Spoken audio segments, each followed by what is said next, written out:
We're on. Usually about 5 seconds after it goes live. The backup of the recording of your screen. I'm not putting this on. I'm staying away from everybody. Thank you. You okay with that? I'm okay with that. All right, good. Let's get started. You know, something that we should have done from the very beginning, I think. As soon as it goes live, I got it. We, especially since we don't have nameplates in front of us, I probably ought to tell this live stream who all's here, especially now that they can't see about half of you because the camera doesn't have a wide enough lens. We're here.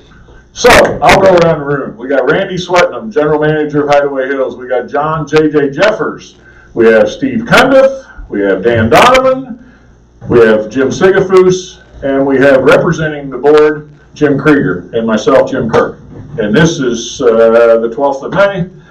Let's rock and roll. We have no guests because this is closed to members, but it is live on YouTube.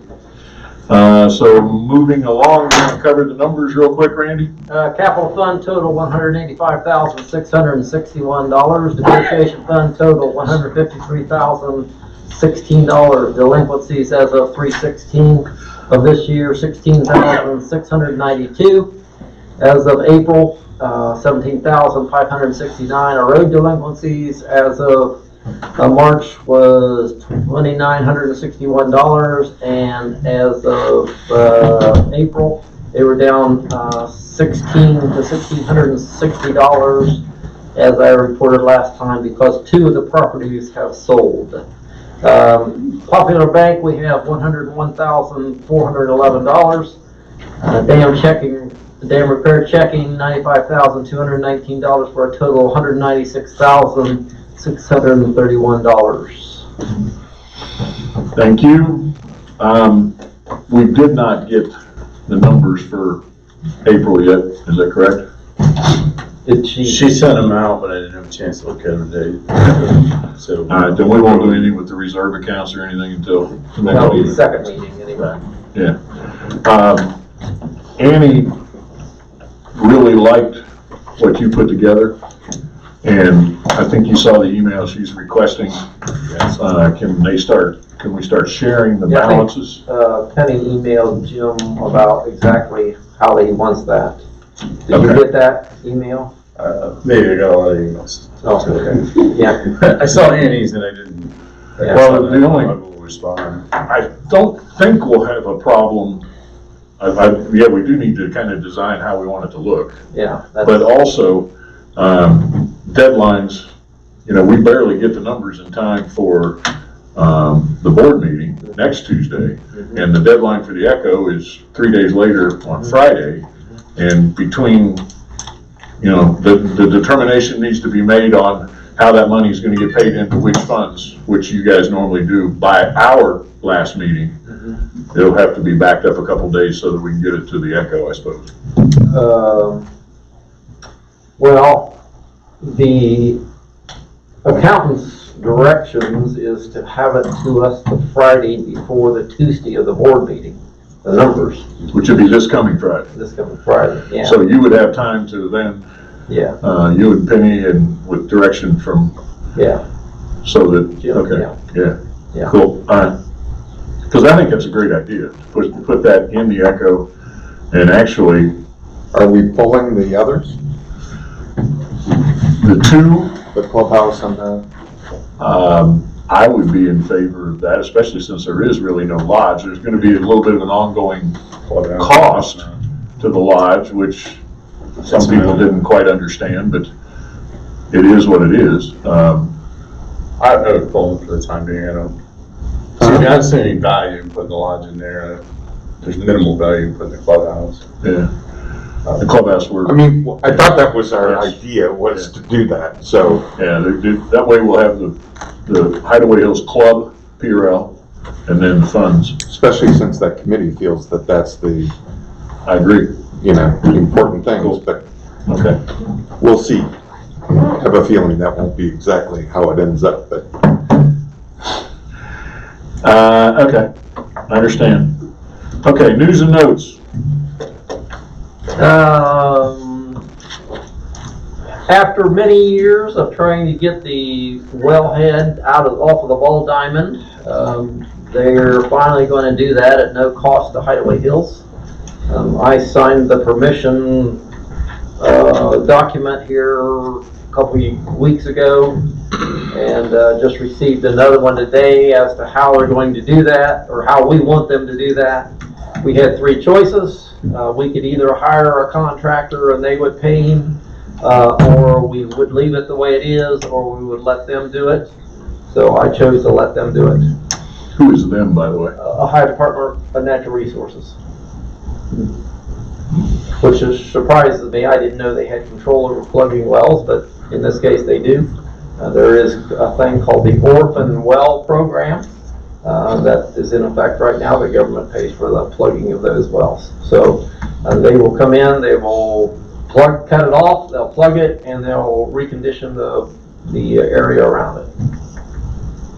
The best part is, it doesn't cost us anything. No cost to us. Yeah. There is an oil. Your taxpayer dollars. Well, indirectly, we all paid for it. Yeah, I know, but this ODNR's taking care of this. Why are they doing that? I don't get it. It's a program that they put together across the state to get rid of these orphan wells. And how long has that well been non-functional? Oh, gee, as long as I've been around, I have no idea. Yeah. Okay. Somebody like a But- KO or somebody that's been here, Chad might know. Yeah. No, I just, We petitioned, Bucky, when Bucky was president, he petitioned them to get that thing taken care of. Right. And they wouldn't even get back with him, they wouldn't There's respond at all. I can point him in the direction of two other abandoned wells. The last one pumped in 1950. So Is there still a wellhead there, sticking out? there's, pipe. You might contact them. I can give you the contact information, you might contact them. I ran into a piece of the pipe with my brush hog. That's how I know it's there. I've got a big who won? well on my property. The pipe. Yeah, I've got a big well on my property that they were supposed to pull the casing and they never did, and they never pumped it because I guess it bent when they put it down in, they just left it there. But Oh, my. it's probably like yours, not very high off the ground, but still. We pulled an old county map, and there's actually 3 old wells on that property. Oh, wow, yeah. Which I don't own the oil rights anyway, so. Yeah. Oh well, okay. Request for expenditures. Oh, okay. Car wash roof estimate. And, I got 4 estimates. Carter Lumber came in at $16.53. Is that what you doing the work? Yeah, this is materials only. Gotcha. Lowe's came in at $15.20, which is about $130 less. Menards came in at $17.52, which is about $100 more. And 80 Lumber came in just about the same as Menards at $17.71. Okay. So it's a decision on whether to get the material from Lowe's or Carter at a difference of about $130. I got the original estimate was from Carter Lumber, and I hid all the prices and sent them the estimate, and so we get the same apples to apples figures. So On the Lowe's bill, do they assemble everything for you, or do you have to walk around the store and pull all the? oh no, they'll ship it. They'll put it all together. Put it on and Put send it all together for you. Yeah. now will they ship it? Yeah. They'll ship it down here for that price? Yeah. Okay, well, what, go. Yeah, no delivery charge, no freight charge from Lowe's. Wow. Tax was already on there. Hopefully they included that. Now, this is just for the roof, right? Yeah, And the, yeah. So is this a 10 hour? Yeah, it'll match. Steel. Existing. Is the, now the people that did the siding on the building, as part of their price, they're still gonna do the end of that car wash wall, aren't they, to match the building? I don't know. I don't think so. It said something, I read his, estimate, and it said something about that, but I don't think he's planning on doing that. Okay. I'd have to take another look at that. I'd look at it. Okay. It just because doesn't look terrible right now, but it's not the same. The more it matches, the better. Yeah, So I'll make a motion, we spend the 15-20 at Lowe's. I agree. And Yes, so be it. Yes. 5-0 on Lowe's. I'd like to spend it locally at Carter's, but $130 is $130. Okay. Thanks for getting 4 estimates. Discussion items, cater approval process. Everybody get a copy of that? Did you get it on your email? Okay. I was very impressed with all the information that one caterer gave you. Right, well, they're in the hills here. Right. And actually, she called me. She was one of them on the list that I had put together. Yeah. But she actually called me after our last meeting and said, any help that I can be. They have, we talked about liability insurance. Mhm. They have $2 million worth of liability insurance. I said, is that typical? And she says, no, not at all. She says, you'll be lucky to get 30,000 on some of these. And, but anyway, I told her what I was going to do. I said, we're not suggesting you would be a caterer, but if somebody comes to us and wants to use a caterer, I'd like to know what to ask them. And she says, yeah, she was more than happy to put this together, and she did a great job, I thought. I thought so. Yeah. The only issue I have with it,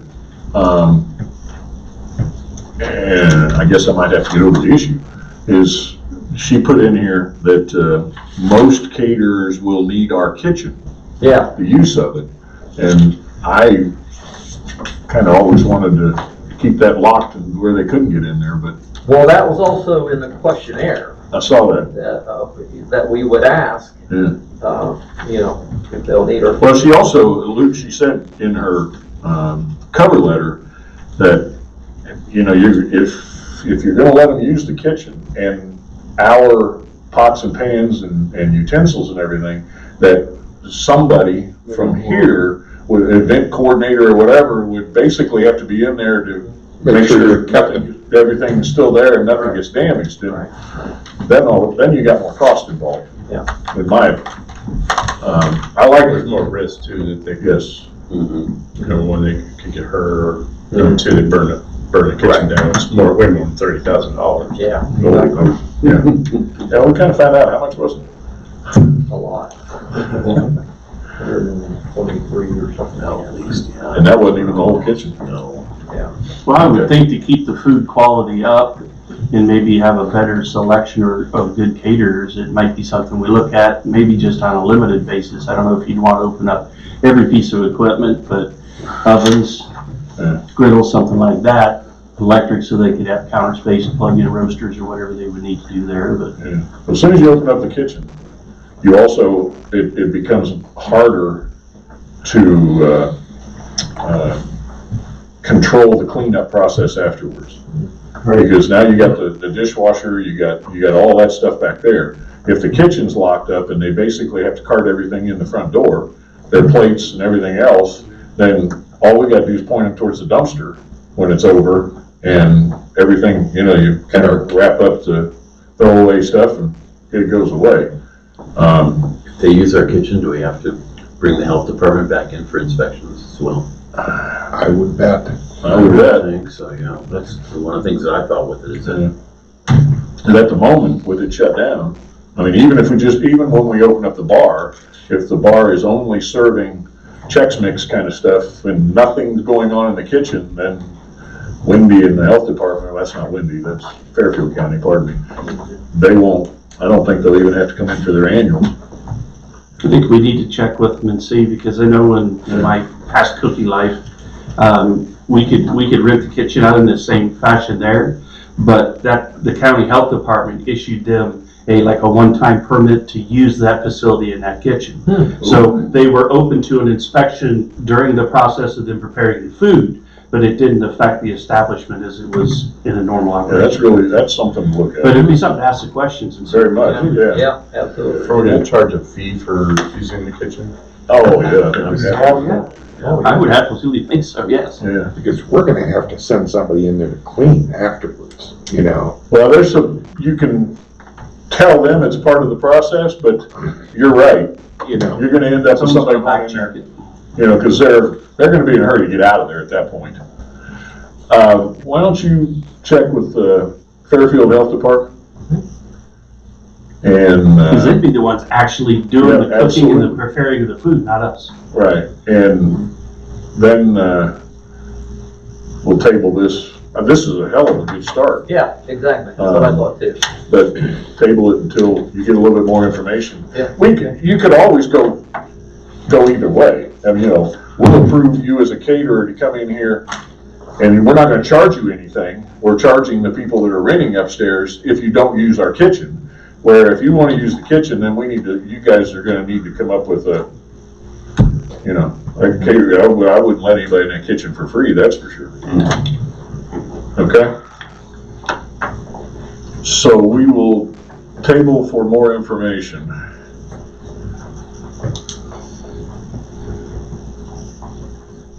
But if you talk to Scarlett, thank her very much. I already did that. This is great.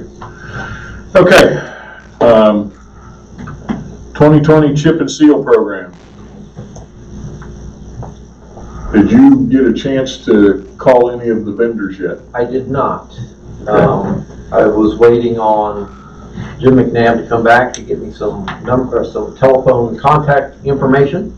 And from what I understand, he and Rick had a conversation. Rick is not crazy about 2020. Why, I'm not sure. But Jim McNabb, in their conversation, Jim McNabb said that we should just continue to do as we're doing. Because they'd be really expensive. But They wouldn't want to do it ourselves? they'd be really expensive. Yes, Rick said, or Jim told Rick we should continue to do as we're doing. But I thought he was the one that wanted us to bring somebody else in. Conversation with Jim too, and he said, well, we just do less and we'd have outside contracts. So, well, that's probably a better route, but he said it's going to, obviously going to charge us more than we can do it ourselves because they got the labor in. Right. But I still think we need to get bids and see how much road they can cover. Yeah, I can do that. Whatever we want to spend, and we can make a formal decision of that's the route we want to go. Jim's back. Yeah, he's back. He's out of quarantine in a week, so Yeah, he was out on his golf cart today.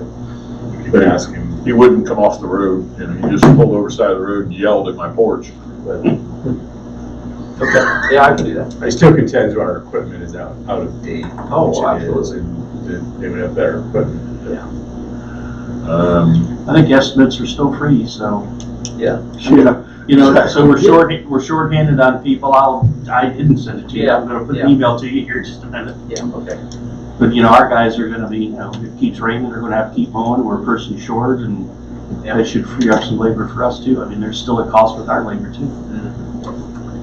Yeah.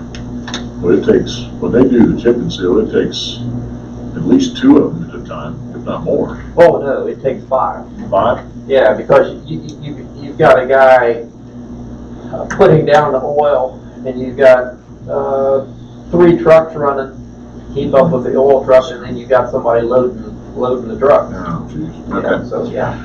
I agree. I think we still need to get estimates. Okay. do you have a cost for a foot, or, No, that's what I'm gonna get. but you have to have one too? I do not have one. Yeah. Yeah. So, level it out, When we do it, I've got a cost per load. okay, I got a cost per load of $17,000 to do a 1 tanker of chip and seal With your labor? with our labor. That's not the snow. That doesn't include the labor though, right? Yeah, that's the labor. Labor's not very much. It's the stone and the oil. With 5 guys working it? Yeah. Okay, so what you, They can do a load in about 2 days. Okay. okay, so then what you need to do is between you and Randy, you and Rick, yeah, take that off so I can tell who you are. Yeah. You guys need to kind of figure out how far that load goes so that you can kind of calculate it down to something close to something per foot. Yeah. I bet Rick has an idea. Yeah. Well, yeah, but he can, it's gonna be a swag, but it'll give you an idea when you're calling these other places. If they tell you $20 a foot and Rick thinks he's doing it for $10 a foot, then, you know, whatever. You gotta, I think you need to have something to compare. Okay? Yep. So Randy's gonna get estimates, including with Rick. Okay. The dough sheeter offer. We talked about that at the last meeting. The Gerard and Hartley want to buy the dough sheeter. Hardly? Yeah. And Randy called him and said, we weren't interested at all in the 400. And they sent him back saying, well, what will you take for it? And I think 2 of us, at least, were all both on the same page that why would we sell it if it take, you know, when we open that back up, I don't want to use the word if, when we open that back up, if we decided to do our own dough, it cost us $2,400 to go replace it. Right. That's just my take. Right. I don't see why we'd sell it. No, Okay. no. That's for sale. That's 5-0 not to sell. I mean, I'd like to get us back to the point where we're making our own pizza dough. Yeah. We just ran out of, we didn't have the labor to people who Correct. were still to do it, so why sell their equipment? I totally agree. All right, Mohican Lane Road Closure Member Request ATV Cruising. Did you guys see Jeannie Green's email? Yes, Did you get a chance to read it? Yes. yes. Okay. all of it, got most of it. Well, then I'm not gonna read it, but I did bring it. Yeah, I did too.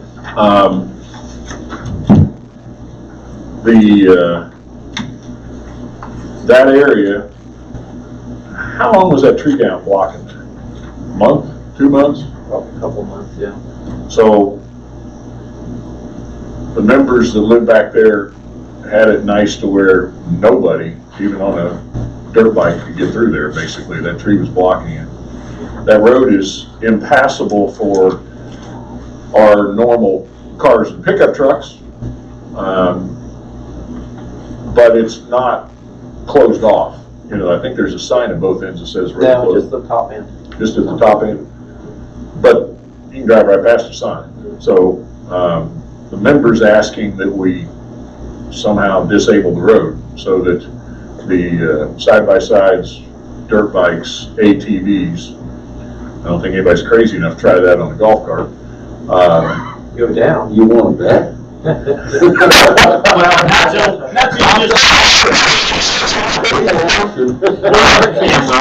Please don't go any further with these bets.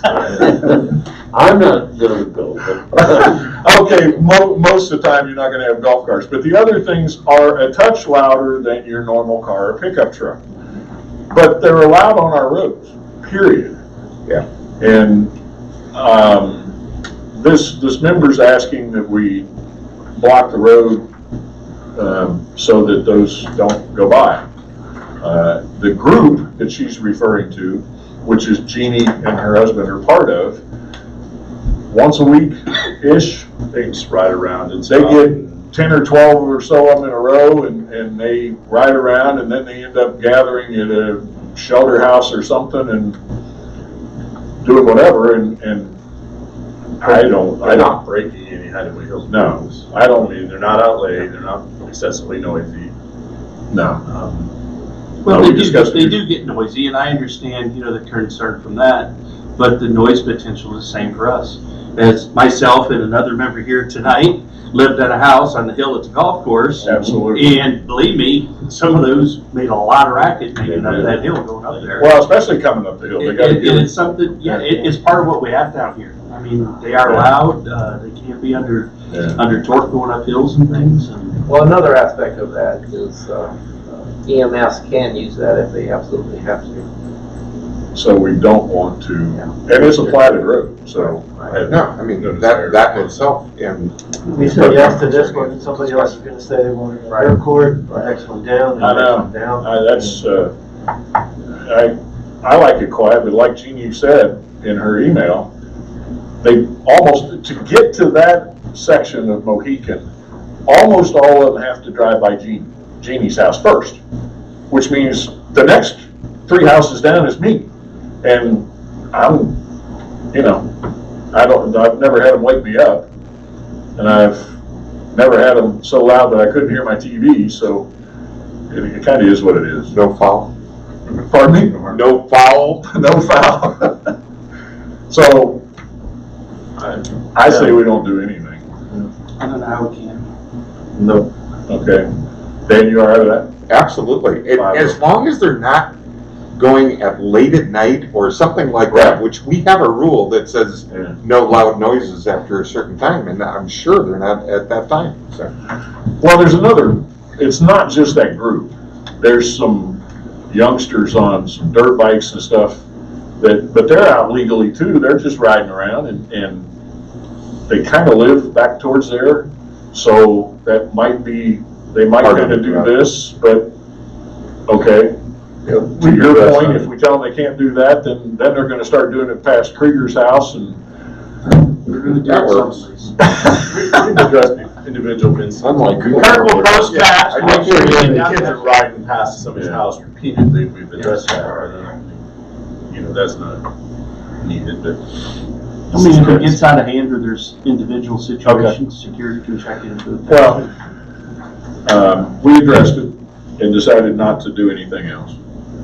And we will, to your point, Jim, what we will do is if it's after hours or it's excessive, then they can file a complaint with, they can go down and fill out an incident report either here or with security, and we'll handle it that way. Yep. Okay? Pool opening.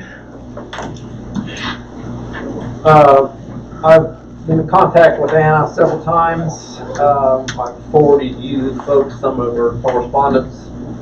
She feels that the pools in the area are going to be tied to, as far as opening, going to be tied to daycare centers.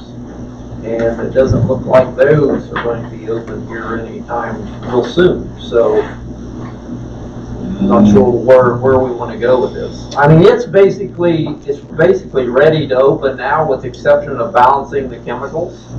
Of course, it's not. I don't think I want to get in that water right about now, but Having to guess what the temperature be. break the ice first. But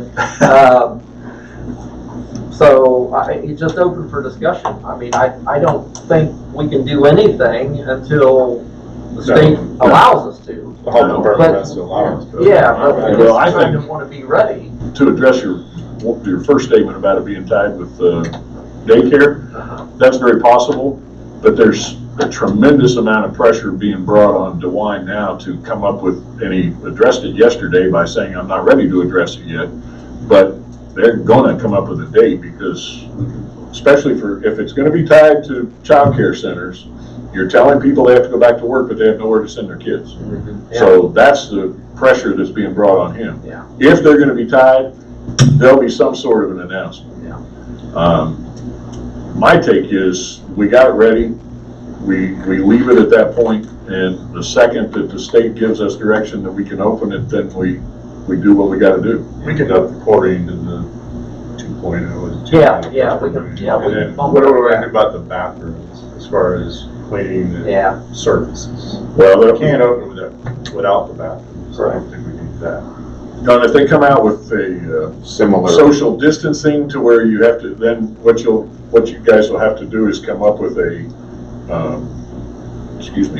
you're only allowed to have 20 or 30 people in there at a time instead of the throw the gates open and everybody can come in. Well, the other thing was to move some of the chairs out. Take some of the chairs out so they can't sit as close.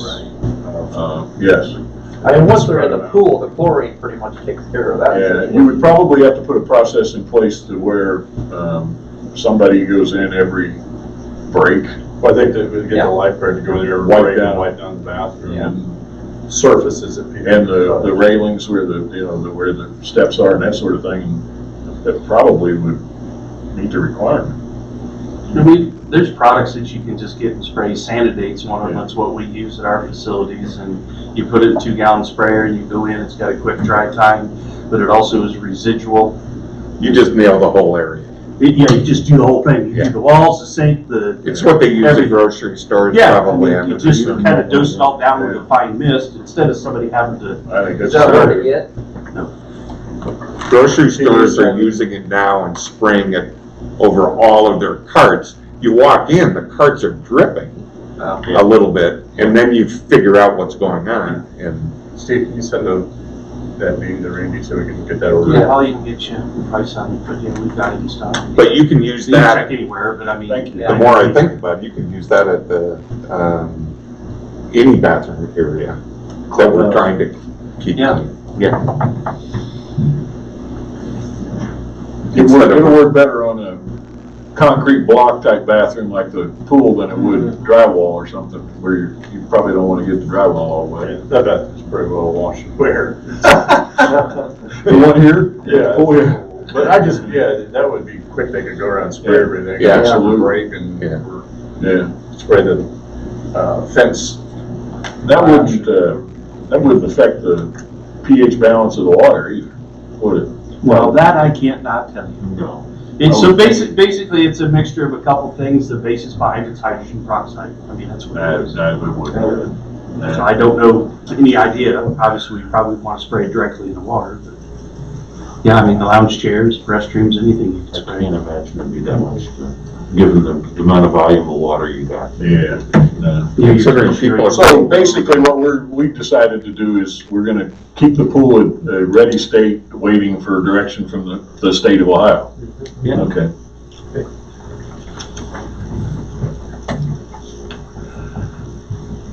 What is the tie to daycare though? I don't get it.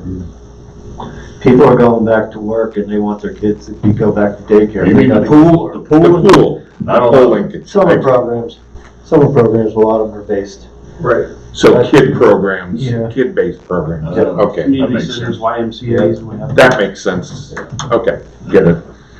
Some of the linkages seem amazing. Some of the ties just, Okay, moving right along. Speedboat clarification. Go right ahead.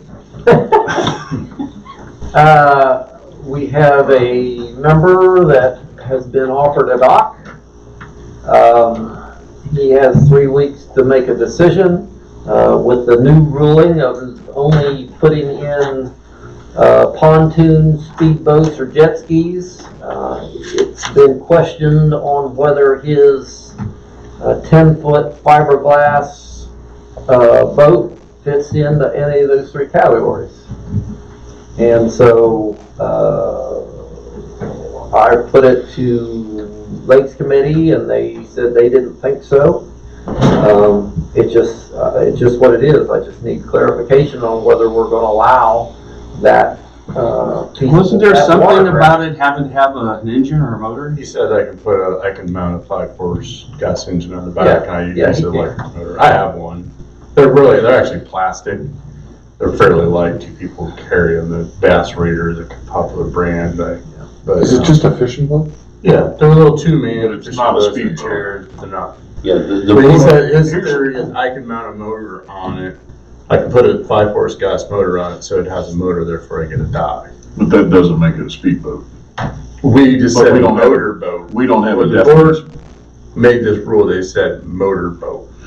So I think we need to offer a recommendation to the board to amend that to say something like a permanently mounted motor on the boat. Yeah, the Well, concern, the outboard really isn't permanent. they're bolted on, like on your pontoon, they're bolted. So It's not something that's bringing back and Yeah, forth. you're not turning a couple knobs and carrying it. No, So you really can't put a trolling motor on a boat Call it at a the boat. dock, so. Yeah, I mean, the idea is that the docks are a scarce resource. And that people who have kayaks, who originally came from kayaks and small boats, the idea would give people who have docks for that. And the idea was is those are much more mobile. You can take them in and out much more easily than you can if you have, a motorboat or a pontoon boat.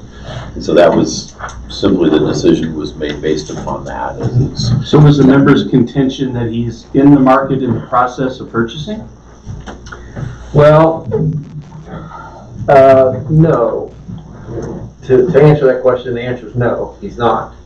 However, he purchased a property that was in foreclosure. And along with that foreclosure came a pontoon boat, which is over in the boneyard. However, he does not have a title, bill of sale, anything for that. I told him which that boat would be legal if he could get it registered. I don't know, you folks may, if you can get something like a salvage title like we do for cars for a pontoon boat. I don't know. I think you could apply for a lost title, but you'd have to have a previous owner sign off. Yeah, see, the previous owner's dead. Well, that would be, his responsibility to try to go and do that, but, I don't think you could get it done in 3 weeks though. Yeah. I mean, that's a Within situation. 3-week period. We've got a lot of people on the list now that's waiting, and About most 40. everybody, unless you've been here for 20+ years, 40? you've been on the list Yeah. waiting. Well, Randy and I had a conversation about this, and this was my take, and I'm just throwing it out, is that we interpret the rule as it's written, that boat does not qualify, and we use that moving forward with this particular individual, and at the same time, we come up with a better definition and present it to the board, and the board then. But that, I think we have the right to interpret it that way. So The intention of the rule, because it was a permanently mounted on a power boat. Right. Or a pontoon boat, and even on that electric, there's one down there, it's electric boat that runs a paddle boat, but it's permanently mounted, it's not something you can walk off and carry down the dam. It's pretty size, so I would agree, we take the interpretation, the board clarifies their intent, and But we stand behind his, we Yeah. allow him to Yeah. stand behind his, what do you think, Dan? I'm good with that. Yeah, I don't see that meeting what I have in my mind is what we wanted to begin with. I To allow that, would just open it back up for somebody to put in a motor on the back of a canoe and say it's a motorboat. I wouldn't want to be out on that boat on the lake during the boat races. I put mine out there, but that was when the dam was down. When it was down, it was pretty nice, but. Does he have to go to the back of the list then? Or can he stay, say, okay, you gotta get that pontoon ready? He's gotta have something in there. He's got 3 weeks. He's got 3 If he can weeks. get something in there that qualifies within 3 weeks, he's got the dock. If he doesn't. If he doesn't, he loses the dock and have to go back on the list, at the bottom of the list. Yeah, he doesn't stay at the top. It could be as simple as something that can't be removed or carried by 2 or 3 people even or something. Well, I mean, like your pontoon boat, you'd have to have a lift and tools and unbolt it, and you're not just picking it up, carrying it down to your golf cart. Yeah, I wouldn't want him to try to pick up a 75 horse. Although it's not permanently mounted, it's certainly, I'm not carrying it around. Yeah, but they're bolted on. Yeah. He could end up at the bottom of the lake. Real easily. Okay, so what is the decision here? The decision is the management committee doesn't recognize that boat as Motorboat. as a motorboat steep Right. speedboat, and therefore you can't use that for your dock. Right. Because he'll just take it farther than that. He'll take it to the board, which I think he's already doing that. Well, that's his right. I haven't seen it yet. What's that? I haven't seen it yet. Yeah. I know, he's right. He's gonna write a letter. Well, we're recommending to the board to make a clarification. We feel that it doesn't meet the standard or definition, and, you know, we need some wording. That's fine. Thank you. No. Thank you. I think that's JJ Jeffers. My back turned. You might be called Eagle now. Yeah. Eagle One. What is his nickname? Eagle One. Birds. And we need to come up with a clarification that we're recommending to the board. I think Jim's list is pretty good. What was it? Now write it down. Permanent, motorboat needs to have a permanently mounted motor.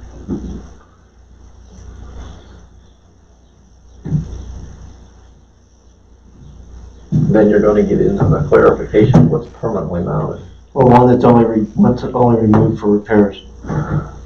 Yeah, I know, a you 5-horse motor is not permanent, but you can screw it down and you go rough. take it off, yeah. Take it off and carry it back to your car. Yeah. 9.9 is pretty easy to carry around too. But they're permanent, they're the ones on our lake, they're bold. Yeah. Well, I'm just. I know. Okay. You need clarification, so you're not the one in the monkey in the middle. You Yeah. understand that? Well, I think the board will have to make a decision whether that's good. Yeah, this I one. think the board will have to make a decision. Yeah, whether this that's is the gonna be accepted. recommendation of the management committee.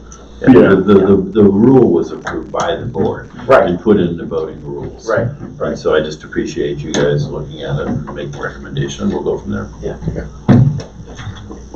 And this will kind of be a Matador situation. Yeah. We'll wave him on up to you. Okay. All right, next, lot 26. I don't know if that's a discussion for this committee or not. I had a member approach me wanting to buy this particular lot, which does happen to be a watershed lot. Jim has put a moratorium on selling any lots as of the other day. He owns 3 lots. I mean, my take on this is that he owns 3 lots. He's wanting this lot to protect his property from somebody else building on it. However, it's a watershed lot, and we don't plan on letting anybody build on it anyway. But it would be an additional third assessment, plus the cost or the amount he's offered on the lot. So I know Jim contacted Jeff and No, it's Larry Barker. Larry Barker, sorry. Yeah, Larry Barker. And Well, I'll go ahead and take Yeah, it for a go second. Good. There's a significant amount of interest right now based upon the decision on the Beaver Run lots that we sold, which are, there's a stream that's going there, as to what we should have. Do we really need more of a master plan going forward in terms of lot sales? What lots that belong to the club do we want to sell? What's our exposure in terms of the number of people who own lots, which we can't control, private lots, and determining, certainly for watershed lots, whether those whether people can build on them or not.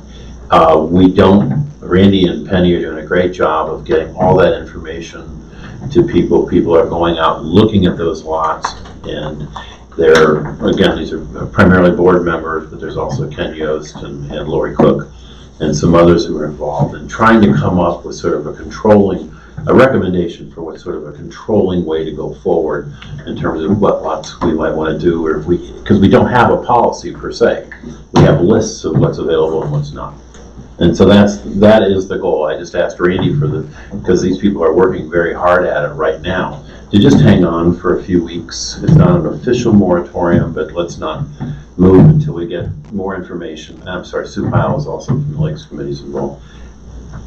To get some ideas on what we might want to do, whether we want, in terms of, we've talked to the health departments, both in Fairfield as well as Hocking County, regarding septic and water and aquifer, and we're going to do some of those things and try to come up with a plan that makes sense. And then we'll bring it back. Certainly the management committee would be involved, as well as the board, and see, just come up with some ideas and some thoughts rather than just going about it sort of willy-nilly. And I mean, well, that's too pejorative. Just not having a plan other than let's just sell and let's do.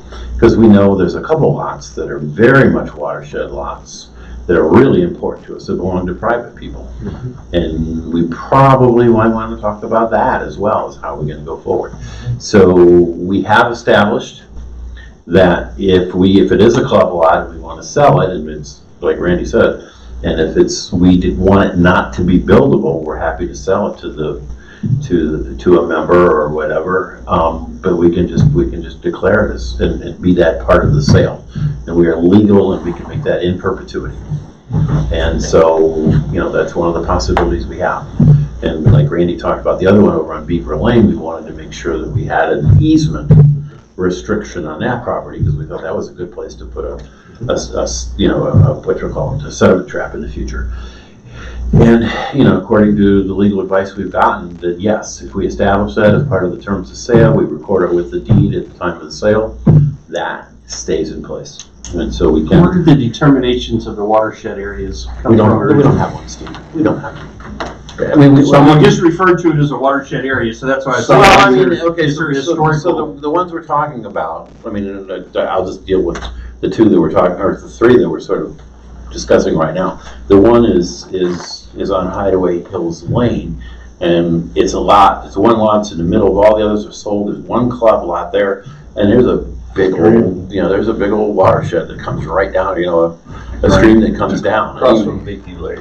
Yeah. Look up, it's kind of. Yeah, it's got one right there. Then the other one that's for sale, if you go past where I live now, up on the north end of the lake, just past North Park, there's a lot there that's for sale. And it's right where Durbin Run, which of course is the main feed to our lake.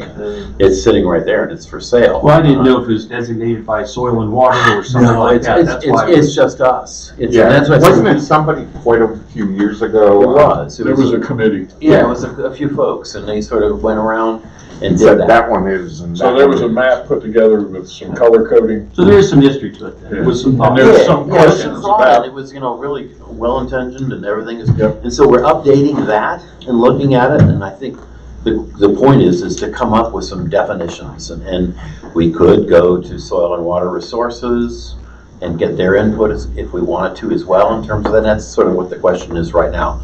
We're talking to the health departments regarding, and we're going to actually go to ODNR, I think, for the aquifer issue. We're talking to the health departments in terms of septic and what type of lots, what we can do. I mean, obviously, you can spend $40,000 and put any septic system that you want, regardless. But it's but you wouldn't have a leach bed. You'd have to have some other way to handle the water. So what these folks are doing and really going at it, as Randy will share with you, fairly aggressively, getting all these lots listed and seeing what they are, and and then I think in the long term is to.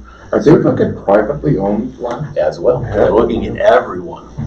So someone's going to come down and look at my lot and say something. We've already discussed about your lot. Oh, okay. But no, but not in We're going to pave it from top to No, bottom. they're looking at all the lots that are. Well, good. That water will flow right Well, down. no, the whole idea is to Put try the to. water slide in, and we got a deal. Is try to assess, Yeah. how many and, how many more.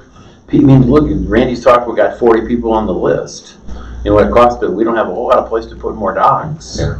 If we add a bunch more people, we add 20 more people, now you got 60 people on your list. And we have an Yeah. issue with sediment in the 12 lakes docks. and things now, and if you start destroying some of that natural flow of water, it's going to be. We had 12 more docks, we did the day. Well, there's also, That is correct, you're right. it's important that list get put together and designations be put in place and the board and management agree to them, because part of his responsibility is to sell lots.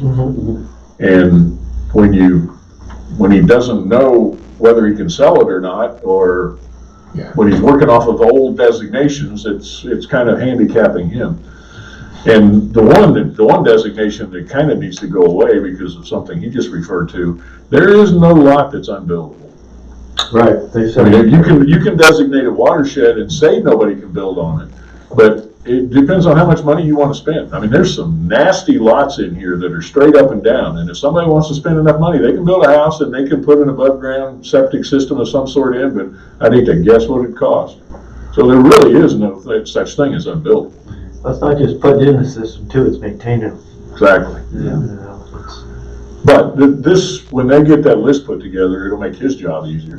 Or sales will just go away, you know, I guess. Well, I think the smallest group we actually have are the club lots. I mean, there just really aren't that many. That's a problem that is gonna get smaller and smaller Yeah. going forward. Yeah. But it's sort of, you know, if we do want, I mean, and that'll be another strategy decision of, you know, what do we want to declare a watershed lot? If we do, how important is it? You know, if we want to put any money into that project. I mean,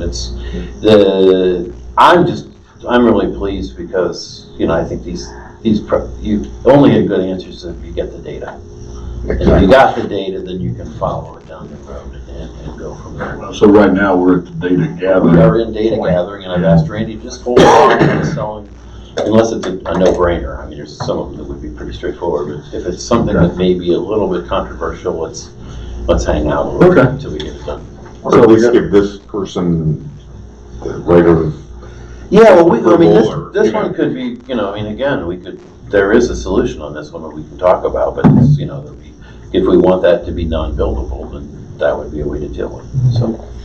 Yeah, because he's agreed to be never built on it. He just wants to. Yes. Right. So we just have to put that in the deed. I think that's correct. I think Now, that would be, the board would agree to that. I mean, we would tell you. I am only one member of 9. We don't have a problem with that, so, but that would kind of be on you guys. I think that would be a safe solution there. I mean, my sense would be, you know, that Yeah. if we put a, you know, permanent, you know, thing there, I think, Put it on again, I'm I fine with wouldn't, I think that makes a lot of sense, but Well, any lot sale has to be approved by the board. Right. I can't do that. I just, Right. you know, I listen to the offer and then discuss it and then we either negotiate or whatever and gets presented to the board for a vote. And once the board votes okay, then I go forward. I think with the restrictions, you know, let them make the decision. Yep. But I like the idea that there's a plan going forward. Committee's working on I do too. it, so we will move Wait on. to hear. Wait to hear. There you go. Dog attacks. This is, Dan wanted this on there. we had a dog attack, a few weeks ago, on the, dark side. And no more specifics necessary other than a person was injured. I believe there was a fine level. Yep. But I'm concerned, what are we doing in the future, on dog attacks like this? Well, here's what, So- the process that's in place now, and this I got from him, and he can jump in and correct me if I screw something up. Okay. Dog attacks, guards get called, security gets called right away. Security shows up. If the skin's broken, they get the county, whichever one it is, involved.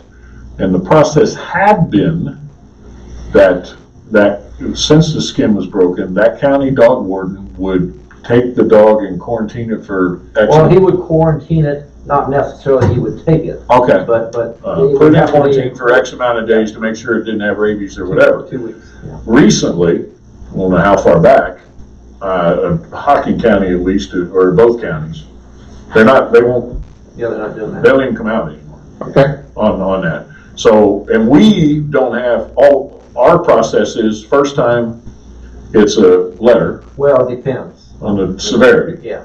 But no, if it's just a harassment kind of deal, the dog's running at somebody, then it's a letter. If it's a skin broken bite, then I'm sure they go to the fine.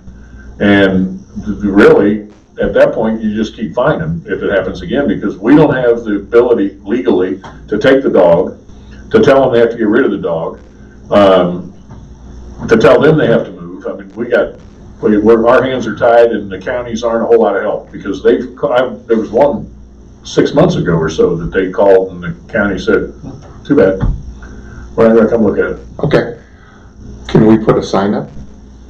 Said beware of dog. Does a club do that? Yeah. Or with the fine that he paid, use that money to buy signs to warn walkers that And there's put a dangerous dog nearby.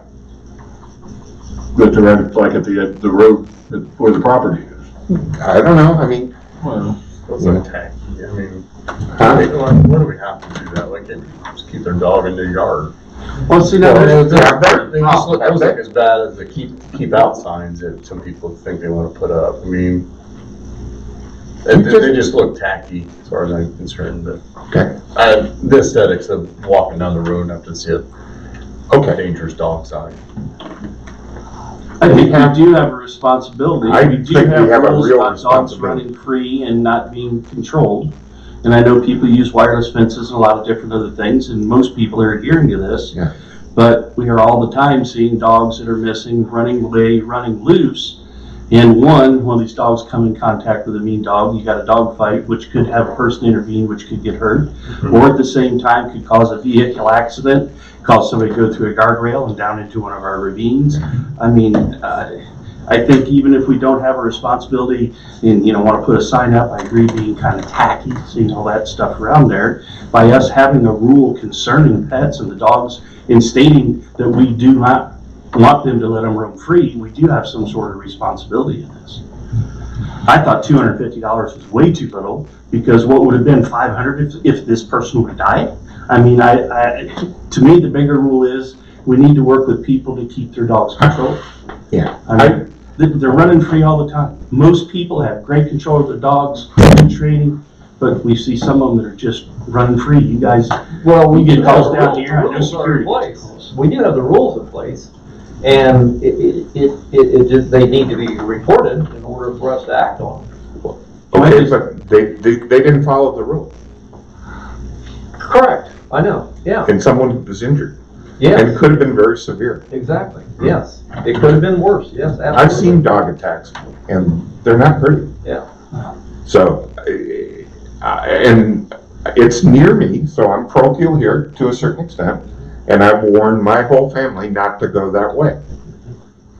And I mean it, because that dog has access to 2 roads, easy. Yeah, which you shouldn't have to do.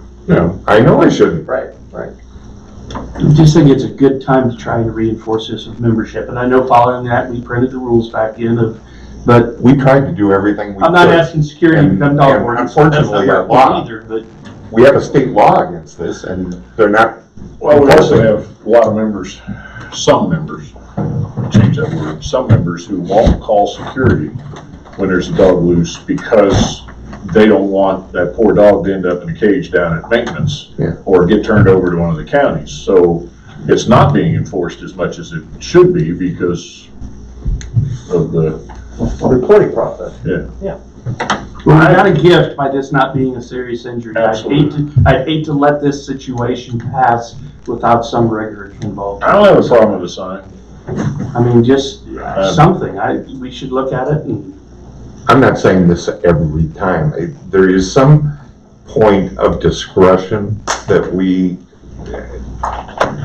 owe it to our neighbors to make them aware of that there is, because I don't think our neighbors know where that lot is, because we didn't report it in the finding process or anything like that. And I look for the dog every time I'm in that general vicinity, and I've seen it, not on a lead, It's a concern. I don't know where it's at. Well, I've got a much better idea now, but Yeah. I have a vague idea. I just don't go back to that. I just, like I say, I usually try to take these things like wins at work and, it wasn't serious, but it is a serious thing. It could reoccur again. Well, I guess what I'd like is, we're having this discussion, but does somebody have a recommendation?